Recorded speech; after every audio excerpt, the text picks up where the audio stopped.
Hello, everyone, and welcome back to Native Echo Podcast, where we make English simple and enjoyable. I'm Harper. And I'm Julian. Hello to all of our wonderful listeners, wherever you are in the world right now. Julian, can I ask you something before we start? Sure, go ahead. Would you say you are good at English grammar? I would say yes, mostly. Why? I just used the word would twice in two sentences, and both times it meant something completely different. You are right, actually. The first one was a question. The second one was more like an answer about possibility. Exactly.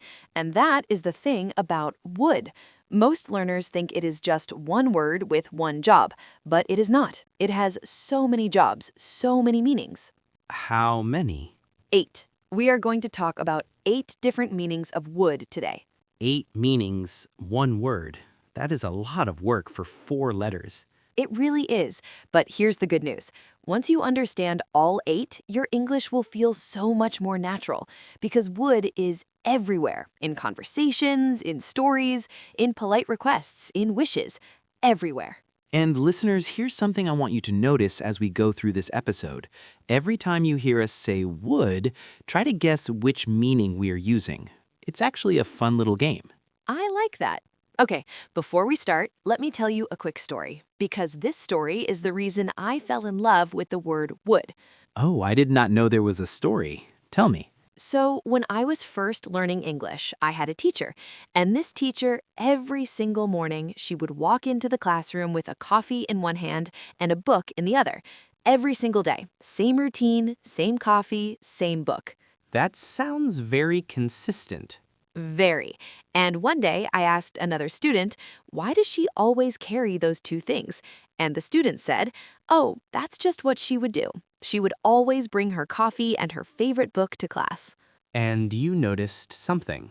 I noticed that would was doing something really interesting there. It was not talking about the future. It was not a condition.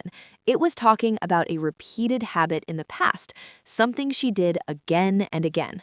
And that was the moment you realized would is more than just a grammar word. Exactly. It's a storytelling word, a feeling word. And today, we're going to learn all 8 ways to use it. Listeners, are you ready? Let's get into it. Okay, meaning number 1, and this is probably the one most people already know. Would in conditional sentences, if sentences.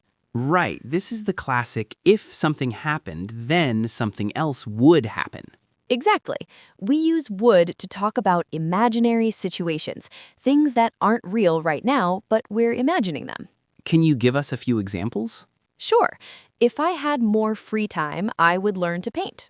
If the weather were nicer, I would go for a walk. If I could live anywhere in the world, I would choose somewhere near the ocean. See, those are all imaginary right now. Harper does not have more free time. The weather might not be nice. She is not living near the ocean. Not yet, but I'm imagining it. And would is the word that carries that imaginary feeling. It signals to the listener, hey, this is not real. This is a wish, a fantasy, a hypothetical.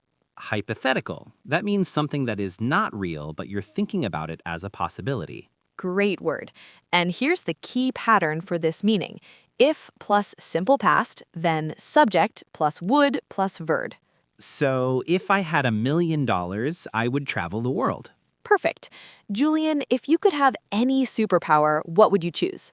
I would choose the ability to speak every language instantly.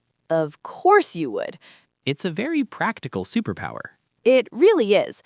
Okay, listeners, pause for a second. Think of your own conditional sentence. If I could, I would. Write it in the comments. We want to see your imaginary worlds. Meaning number 2, and this is the one you mentioned in your story, Harper. Would for past habits, things you did regularly in the past. Yes, this one is so beautiful for storytelling.